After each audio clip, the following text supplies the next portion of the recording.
이르시되 하나님의 나라는 사람이 씨를 땅에 뿌린과 같으니 그가 밤낮 자고 깨고 하는 중에 씨가 나서 자라되 어떻게 그리 되는지를 알지 못하느니라. 땅이 스스로 열매를 맺되 처음에는 싹이요 다음에는 이삭이요 그 다음에는 이삭의 충실한 곡식이라. 이것은 살아계신 하나님의 말씀입니다. 아멘. 그동안 하나님 나라에 대한 이야기를 해왔는데 오늘은 이제 그 마지막 주제입니다. 하나님 나라의 특성이라는 제목인데요. 자, 하나님의 나라에서 가장 중요한 건 통치의 개념이다라고 말씀을 드렸습니다. 그래서 하나님의 왕 되심, 하나님의 주인 되심을 의미하는 것이다. 그래서 우리가 예수님을 믿으면 천국에 들어간다라는 것은 예수님을 믿으면 하나님이 통치하시는 삶의 세계로 들어간다는 것을 의미하는 것이다. 그러니까 죽어서 좋은 곳 가는 것이 아니라, 그게 본질이 아니라 하나님이 다스리시는 새로운 삶의 세계 안으로 들어가는 것이다 라고 말씀을 드렸습니다. 자, 우리가 이 개념을 이해하면 우리는 하나님의 나라는 이미 임했다는 것을 알 수 있습니다. 하나님의 나라는 이미 임했어요. 그걸 현재적 하나님의 나라라고 하죠. 그런데 아직 완성되지 않았어요.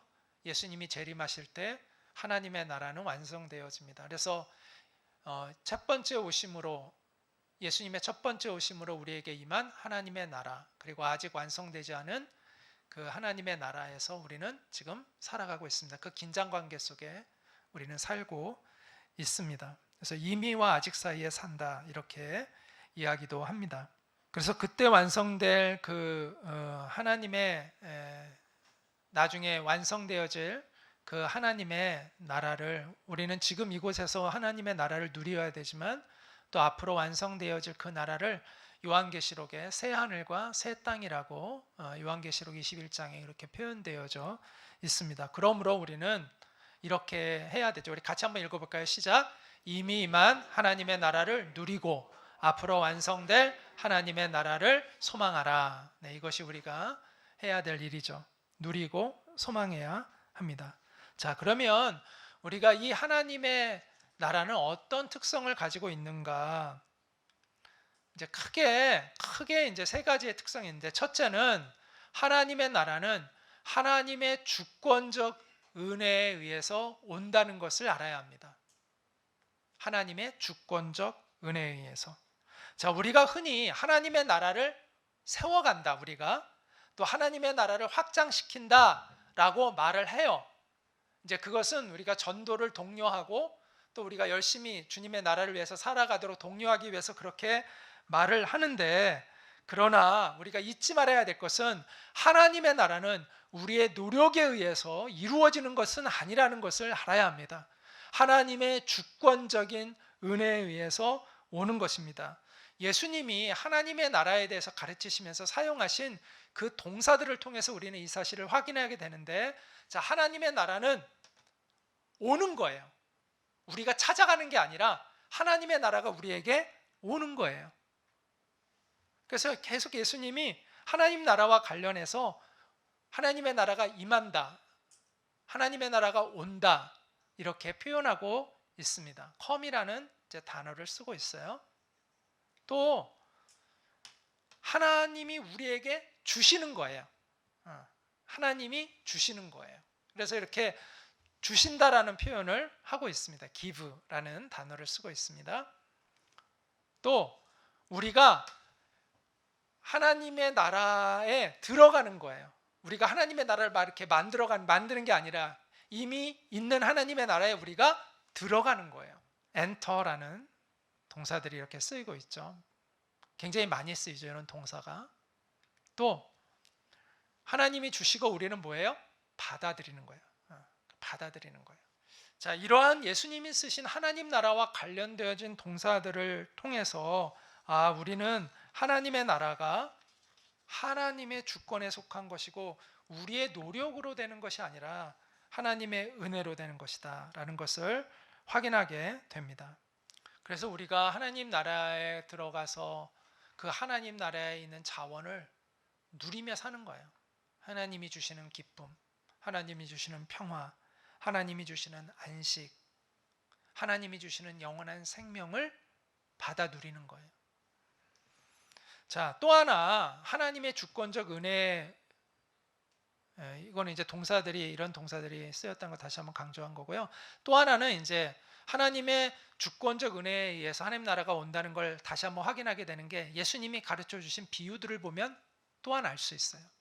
자, 포도원 주인의 비유가 나옵니다. 이게 이제 무슨 얘기냐면 주인이 아침에 일찍 나가가지고 일꾼들을 구합니다. 그래서 그 일꾼들에게 그 당시에 데나리온이 하루 품삯이었어요. 그래서 한 데나리온을 주기로 하고 그들을 데리고 갑니다. 그런데 이제 아침 9시가 돼서 또 와서 사람들을 또 고용을 해서 데리고 가요. 또 12시에 돼서 정오가 돼서 또 데리고 가요. 3시에 돼가지고 또 데리고 가요. 또 5시가 돼가지고 이제 1시간, 이제 해질녘이 얼마 안 남았는데 데리고 가서 1-2시간 일하는데 이제 끝이 났어요. 그런데 이 주인이 모든 사람에게 다 동일하게 한 데나리온씩을 줍니다. 그러니까 맨 처음에 새벽부터 나와가지고 일했던 사람이 이제 불만이 가득해가지고 주인에게 불만을 토로합니다. 그랬더니 주인이 뭐라고 얘기를 하냐면, 주인이 그 중에 한 사람에게 대답하여 이르되, 자, 이게 예수님이 하나님 나라가 어떤 것인지를 가르쳐 주기 위해서 스토리를 지금 이 비유를 들어 얘기를 하고 계신 거예요. 자, 이렇게 얘기합니다. 내가 너에게 잘못한 것이 없다.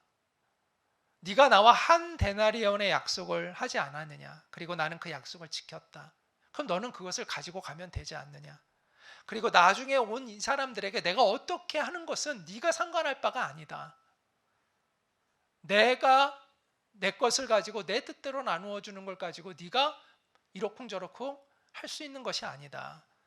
내가 선한 일을 행하는데 왜 네가 그것을 가지고 나를 악하다고 시비를 거느냐? 이렇게 이야기하고 있습니다. 주인이요, 원래 약속한 품삯을 안 지켰으면 주인이 잘못한 거죠. 그런데 약속을 지켰어요. 아무 문제 없어요. 대신 이 주인이 다른 사람들에게 은혜를 베푼 거예요.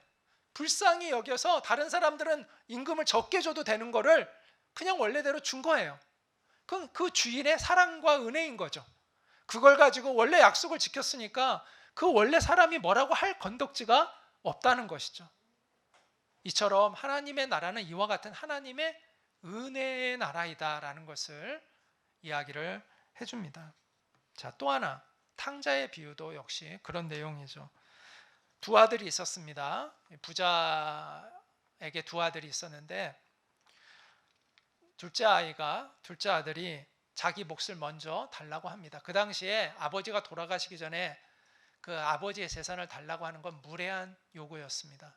그런데 아버지가 줍니다. 그래서 그 허랑방탕하게 살다가 나중에는 정말 배가 고파서 죽게 되어가지고, 그래도 내가 아버지 집에 가면 먹을 거라도 얻어먹을 수 있을 테니 내가 아버지 집에 가서 차마 아들이라고는 말을 못하고 내가 노예라도 좋으니 아버지 집에 가서 이 굶주림에서 벗어나야 되겠다라고 찾아갔는데, 아버지가 그 아들을 따뜻하게 감싸주고 아들로 대해주고 그리고 그 아들을 다 용서해주고 아주 선대하죠. 아주 풍성한 잔치를 엽니다. 그러니까 그 집에서 그냥 있던 큰아들이 화가 또 나가지고, 이 사진에 보면 이 사람이 이제 큰아들을 표현한 건데, 네, 큰아들이 시큰둥하죠. 예, 큰아들이 이제 불평을 얘기를 합니다. 아버지에게, 아버지 보십시오. 저는 수년 동안 아버지를 섬겨왔고 아버지의 명을 한 번도 어긴 적이 없습니다. 그런데 창녀들과 함께 아버지의 재산을 다 탕진한 아들이 집에 돌아오니까 아버지가 그 아들을 위하여 살찐 송아지를 잡으셨습니까? 이렇게 하면서 서운함을 얘기합니다. 그러자 아버지가 큰 아들에게 이렇게 얘기합니다. 아들아, 네가 언제나 나와 함께 있었으니 내가 가진 모든 것이 내 것이 아니냐? 네 동생은 죽었다가 다시 살아났고 잃었다가 다시 찾았으니 우리가 즐거워하고 기뻐해야 하지 않겠냐? 이렇게 타이릅니다. 이처럼 하나님의 나라는 긍휼과 자비로 풍성한 나라라는 것이죠. 행한 대로 되갚아주는 그런 나라가 아니라 회개하고 돌아오는 일을 따뜻히 감싸주는 그런 나라라는 것을 알려주고 있습니다. 또 하나의 이제 비유, 이 비유도 이 하나님의 은혜에 의하여 하나님 나라는 은혜의 나라라는 걸 알려주는데, 1만 달란트 빚진 자의 비유입니다. 자, 이게 이제 임금이 있었는데 그 임금에게 1만 달란트 빚진 종이 있어요. 1만 달란트라는 건 오늘날로 얘기하면 수천억 원에 해당하는 돈이라고 생각하시면 돼요. 도저히 갚을 수 없는 돈이죠. 그래서 이 돈을 갚으라고 했더니 이 사람이 막 자기 한 번만 좀 봐달라고, 꼭 갚겠다고, 우리 가족들을 먹여 살려면 너무 힘들어서 지금 못 갚고 있다고 그러면서 막 그래요. 그러니까 이 임금이 불쌍해가지고, 그래 그러면 너 모든 빚을 내가 다 없애줄게, 아예 탕감을 해줘요. 다 빚을 없는 것으로 해줍니다. 그런데 이 빚을 탕감받은 종이 가다가 자기에게 100데나리온의 빚을 진 다른 친구를 만납니다. 자, 100데나리온은 지금으로 치면 몇백만 원에 해당하는, 그러니까 1000만 원 이하의 돈이에요. 지금 수천억 원을 탕감받은 이 사람이 지금 몇백만 원 자기에게 빚진 사람을 만나요. 그런데 그 사람의 멱살을 붙잡고 내 돈 빨리 내놓으라고 막 합니다. 그러니까 이 친구도 똑같이 막 사정을 해요. 한 번만 봐달라고. 그런데 안 된다고 해가지고 그를 감옥에 가둡니다. 그 이야기가 왕에게 들려요.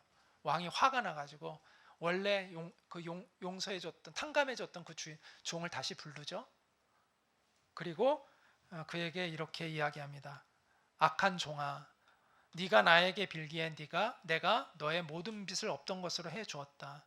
내가 너에게 자비를 베풀었던 것처럼 너도 너의 동료에게 자비를 베풀어야 하지 않냐라고 하면서 이 악한 종을 감옥에 가두라고 이렇게 명을 하게 됩니다.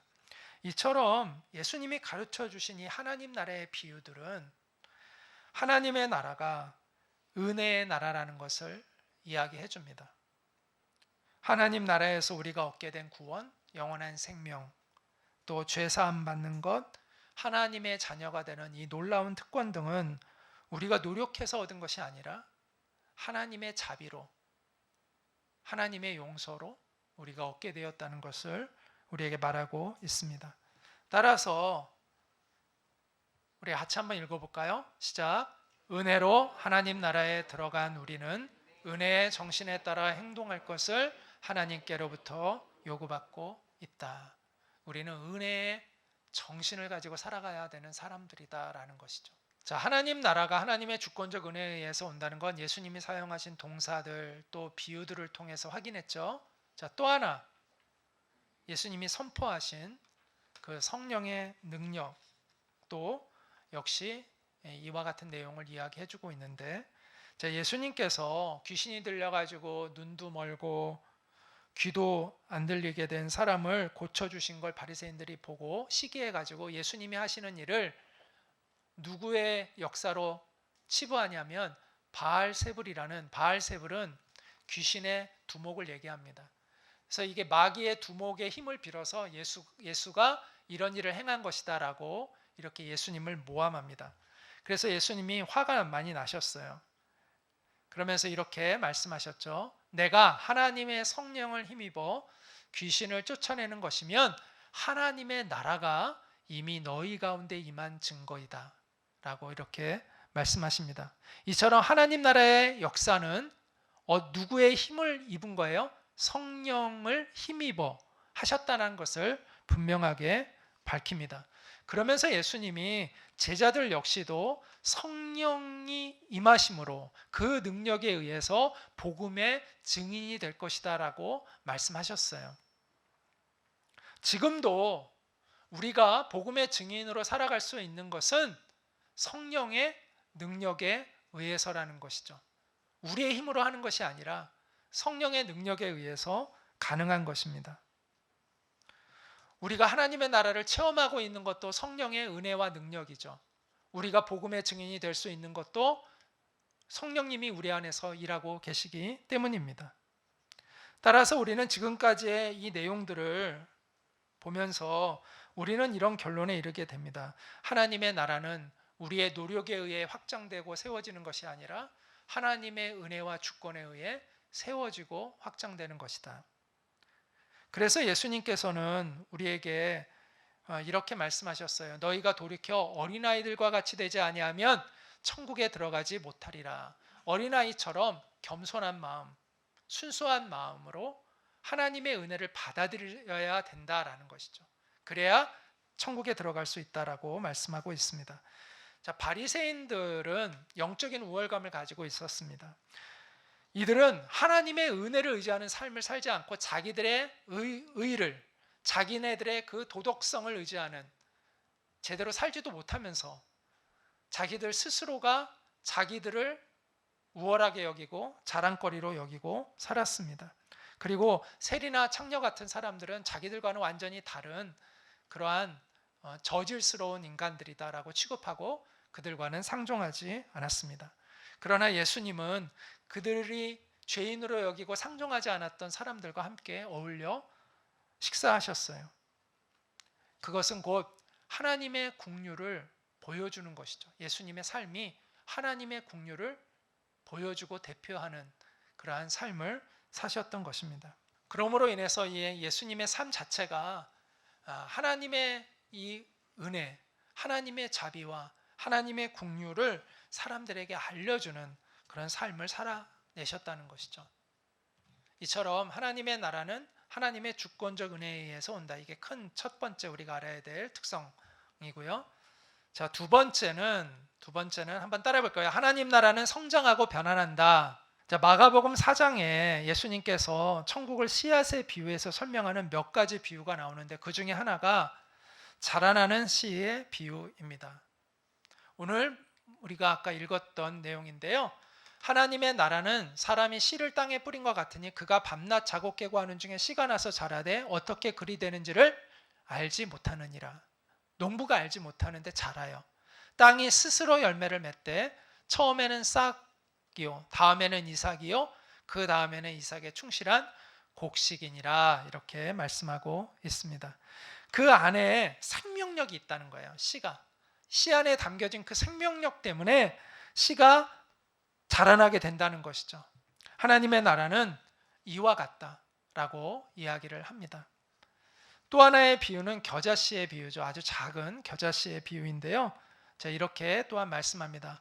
우리가 하나님의 나라를 어떻게 비교하며 또 무슨 비유로 나타낼까? 겨자씨 한 알과 같으니 땅에 심길 때에는 땅 위의 모든 씨보다 작은 것이로되 심긴 후에는 자라서 모든 풀보다 커지며 큰 가지를 내나니 공중의 새들이 그 그늘에 깃들일 만큼 되느니라 라고 말씀했습니다. 자, 앞에 얘기한 자라나는 씨의 비유와 지금 이야기하고 있는 이 겨자씨의 비유의 그 공통적인 요소들이 있어요. 그게 뭘까요? 첫째는 숨겨져 있다는 것입니다. 하나님의 나라는요, 작게 시작해요.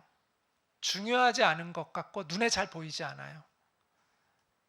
그래서 믿음을 가진 사람만이 인식할 수 있어요. 알아챌 수가 있어요. 믿음이 없는 사람들은 알아챌 수가 없어요. 숨겨져 있기 때문에. 그래서 하나님의 나라는 비밀성이 있다라는 겁니다. 제가 전에 하나님 나라 개념을 처음에 이야기하면서 하나님 나라는 비밀성이 있다, 감추어져 있다. 그런데 그것이 구원의 시대라는 뜻이다라고 말씀을 드렸습니다. 나중에 하나님의 나라가 우리 모든 사람의 눈에 보일 때는 하나님 나라가 뭐한 거예요? 이제 닫힌 거예요. 그래서 지금은 오히려 눈에 보이지 하나님의 나라가 모든 사람의 눈에 보이지 않는 것이 오히려 구원이 지금 가능한 시대라는 것을 이야기해주고 있다라고 말씀을 드렸습니다. 자, 두 번째는요, 필연적인 성장입니다. 아까 생명이 있다 그랬잖아요. 생명이 있으니까 필연적으로 자라납니다. 자, 사탄의 나라도 한시적으로는 자라는데 결국은 무너집니다. 그런데 하나님의 나라는 계속해서 자라고 완성되어진다라는 것이죠. 영원토록 있는 나라가 하나님의 나라이죠. 그다음에 세 번째는 단계적으로 성장한다는 겁니다. 그러니까 계속성이 있어요. 계속성. 씨를 뿌릴 때와 나중에 열매를 추수할 때 사이에 어떤 계속되어지는 성장과 단계성이 있는 것이죠. 이것을 우리가 볼 수 있습니다. 자, 네 번째는 변환입니다. 자, 겨자씨가 실제로는 이제 이런 모양이에요. 우리나라의 유채꽃 비슷해요. 근데 유채꽃보다는 더 높이 자라요. 그래서 많이 자라는 그러니까 겨자 나무가 아닙니다. 겨자 원래 식물이에요. 풀이에요, 풀. 이 겨자 이 풀이 거의 3m까지 어떤 거는 자란대요. 그래가지고 이렇게 그늘이 많이 지는 거죠. 그러니까 거기에 이제 새들이 이렇게 모이게 되는데, 자, 작은 씨앗과 이렇게 풍성해진 이 겨자 식풀을 보면은 이게 상상할 수가 없죠. 우리가 이제 심었으니까 아는 거지, 이거를 보지 않으면 이게 상상할 수가 없는 거예요. 완전히 이게 트랜스포메이션, 완전히 새로운 것으로 변환되어 버려 있잖아요. 이처럼 하나님의 나라는 어느 순간 이제 변환되어져서 열매를 맺는다라는 거예요. 그러니까 놀라운 변화와 열매가 맺혀지게 된다는 것이죠. 이처럼 하나님의 나라는 하나님의 주권적 은혜에서 오고 성장하고 변환한다. 이제 크게 이제 두 가지 봤고요. 세 번째 같이 읽어보겠습니다. 시작. 하나님 나라는 사랑에 의해서 실현된다. 자, 예수님의 명령 중에서 예수님이 가르치신 것 중에서 어떤 사람이 와서 가장 큰 율법이 무엇입니까? 라고 물었을 때 예수님이 가장 중요한 율법을 이렇게 얘기해 주셨죠. 예수께서 이르시되 네 마음을 다하고 목숨을 다하고 뜻을 다하여 주 너의 하나님을 사랑하라 하셨으니 이것이 크고 첫째 되는 계명이요 둘째도 그와 같으니 내 이웃을 내 자신같이 사랑하라 하셨으니 이 두 계명이 온 율법과 선지자의 강령이니라. 하나님 사랑, 이웃 사랑. 자, 이것을 이렇게 얘기합니다. 사랑의 이중명령. 따라해 볼까요? 사랑의 이중명령. 이것을 사랑의 이중명령 또는 사랑의 이중계명 이렇게 이제 이야기를 합니다. 하나님 사랑, 이웃 사랑. 이중적으로 우리에게 사랑을 명령하셨다라는 것이죠.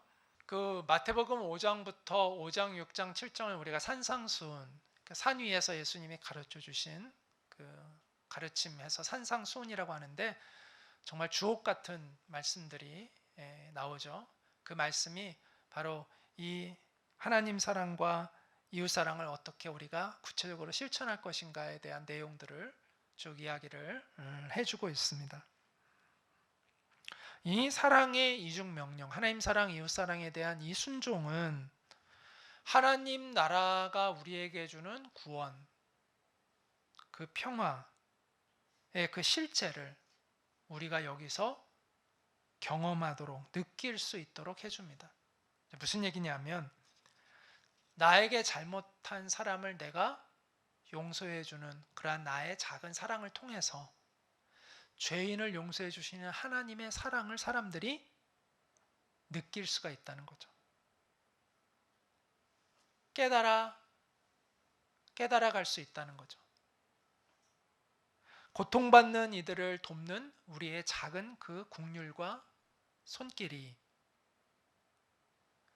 고통받는 이들을 향한, 그리고 비참한 절망에 빠진 우리 영혼들을 향한 하나님의 그 크신 국률과 사랑을 사람들이 조금이라도 경험하고 느낄 수 있게 해준다는 것입니다.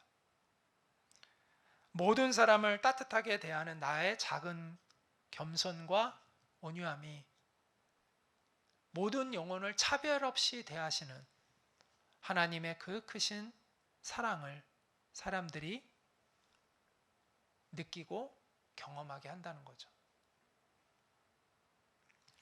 여러분, 우리가 인생을 잘 살았다는 기준이 뭘까요? 자, 하나님의 기준이 뭘까요? 너 정말 인생 잘 살았구나 라고 우리가 하나님께 그런 말을 들을 수 있는 그 기준은 뭘까요? 우리가 후회 없는 인생을 살았다고 말할 수 있는 그 기준은 뭘까요?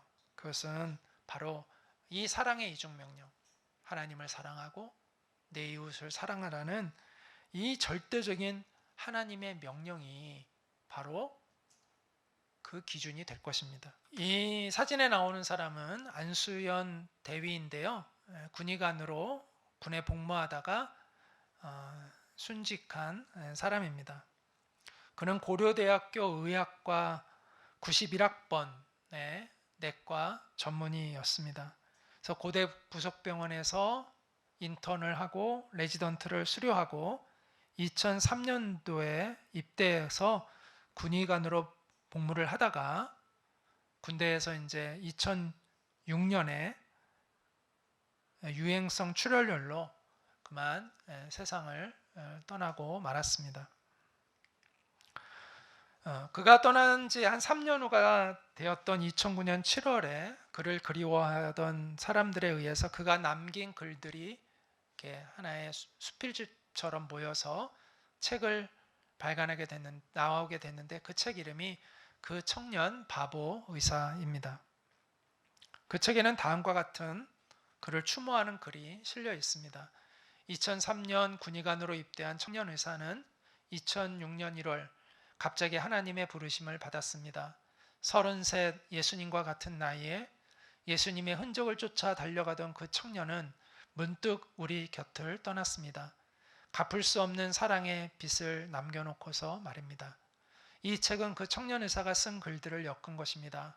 이렇게 해서라도 그의 자취를 우리 곁에 두고 싶었습니다. 바보같이 주기만 하던 그를 기억하면서 오늘 그 청년이 더욱 그립습니다. 군의관 출신의 삼성 장군이었던 김록권 장군은 그 청년을 추억하면서 예수님께서 군의관의 옷을 입고 한국 땅에 살다가 가신 것 같은 착각이 든다라고 이야기를 했습니다. 도대체 어떤 인생을 그가 살았길래 그런 칭찬을 듣고 그를 그리워하는 사람들이 이렇게 그를 잊지 못하고 그가 남긴 글들을 이렇게 모아서 책을 내었을까요? 그는 아주 정말 환자들을 사랑했던 의사였다고 합니다. 환자들도 자주 안아주고 또 손도 꼭 잡아주고 함께 울기도 하고 또 돈이 없는 환자를 위해서는 자기 돈으로 치료비를 내어준 적도 있었다고 합니다. 한밤중에도 환자들을 찾아가서 잠자고 있는 그 환자의 머리맡에서 그의 치유를 위해서 기도해 주기도 했다고 합니다.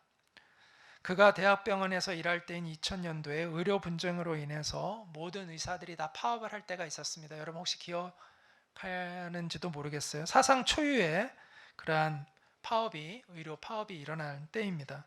동네 의원들도 거의 다 문을 닫았고 대학병원의 인턴, 레지던트, 전공의 교수까지도 가운을 벗고 파업에 동참을 했습니다.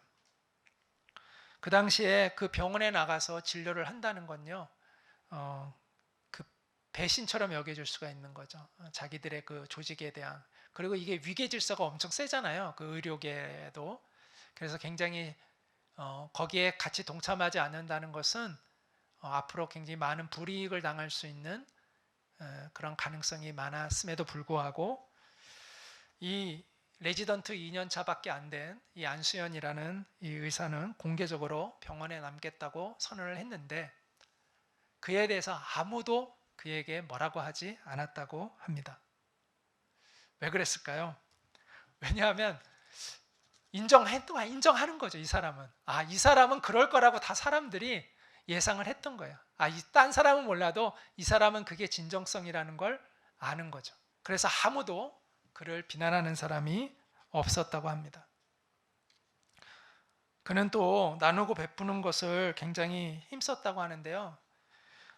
사람들의 이야기를 시간을 내서 귀 기울여 주고 또 다양한 서적과 음반들을 가지고 다니면서 이렇게 검은 가방이 있었는데 그 검은 가방 안에서 마르지 않는 샘처럼 계속해서 책들이 나오면서 사람들에게 그렇게 책도 주고 음반도 나눠주고 이렇게 했다고 합니다.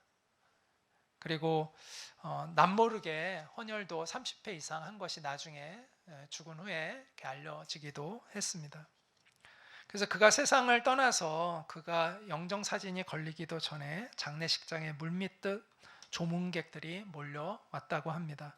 무려 4,000명이 넘는 사람들이 일개 한 군의관의 죽음을 애도하기 위해서 모여들었다고 합니다. 그 중에는 병원에 청소하시는 분도 있었고 또 식당에서 일하시는 아주머니도 있고 침대를 미는 도우미도 있었고 매점 앞에서 구두를 닦는 분도 계셨다고 합니다.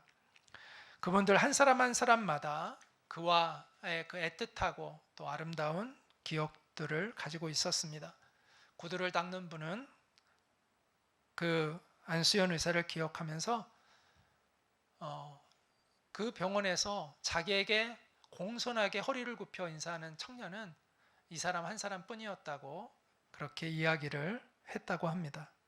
그의 장례식은 많은 눈물과 아쉬움과 함께 또한 너무나 아름다운 장례식이었다고 합니다. 마치 예배와 찬송이 넘쳐서 마치 결혼식과 같은 그러한 장례식이었다고도 합니다. 저는 이 33년의 짧은 인생을 살고 이 세상을 떠난 그러한 이 청년의 이야기를 들으면서 제 자신이 정말 많이 부끄럽다는 생각을 가졌습니다. 주님 앞에 갔을 때 주님께서 우리에게 뭘 물으실까요? 주님은 아마 이렇게 물으실 것 같아요. 너는 얼마나 진실하게 사랑하며 살다가 왔냐? 왜냐하면 사랑하며 살라는 것이 주님이 우리에게 주신 최고의 명령이기 때문이죠. 하나님 나라의 복음은요, 한마디로 말하면 사랑의 복음입니다. 우리가 정말 사랑이 담긴 하나님 나라의 복음을 알고 있는가? 우리는 그 복음을 경험하고 있는가? 우리는 그 복음을 전하고 있는가? 우리가 하나님 나라의 복음을 전하면서도 우리에게 잘못한 사람들을 용서하지 못한다면, 우리가 하나님 나라의 복음을 전하면서도 사람들을 가진 것과 가지지 못한 것을 가지고 차별한다면, 우리가 하나님의 나라의 복음을 전하면서 우리가 가진 것들을 가지고 남들과 나누고 베풀지 못한다면, 우리가 전하는 그 복음이 하나님 나라의 복음일까? 우리가 알고 있는 그 복음이 정말 하나님 나라의 복음일까? 우리가 되물어 보아야 할 것입니다. 사실 우리는 사랑을 할 줄 모릅니다. 우리는 수많은 지식을 배우고 또 수많은 교육을 받았지만 정말 우리 인생의 가장 소중한 것을 배우지 못했습니다. 그렇지 않나요? 우리가 초중고 그 12년 동안 많은 것들을 배우고 또 대학도 가고 또 사회생활을 하면서 수많은 지식을 배우고 많은 경험을 쌓았는데 우리 인생에 정말 필요한 것을, 정말 가장 소중한 것을 우리는 배운 적이 없던 것 같아요. 사랑하는 것을 배우지 못했고 어떻게 사랑하며 살아야 하는지도 제대로 배운 적이 없어요. 그래서 우리는 사랑에 무능력한 존재로 살아왔던 것이죠. 그런 우리에게 하나님이 하나님 나라의 복음을 통해 사랑을 가르쳐 주셨습니다. 예수님의 십자가가 바로 그것이죠. 진정한 사랑이 무엇인가를 예수님이 우리에게 보여주셨습니다. 그리고 그 사랑을 우리로 하여금 누리게 하셨고 또 우리로 하여금 그 사랑을 연습하게, 훈련하게 돕고 계십니다. 우리가 이 십자가의 사랑을 깨닫고 아는 것만큼 우리도 사랑하는 능력을 갖게 될 것입니다. 저도 그렇게 되기를 원하고 그런 사랑의 능력을 가진 사람이 되기를 원합니다. 그리고 여러분도 그런 사람이 되기를 바랍니다. 그것이야말로 우리가 진정한 인생을 사는 유일한 길이 될 것입니다.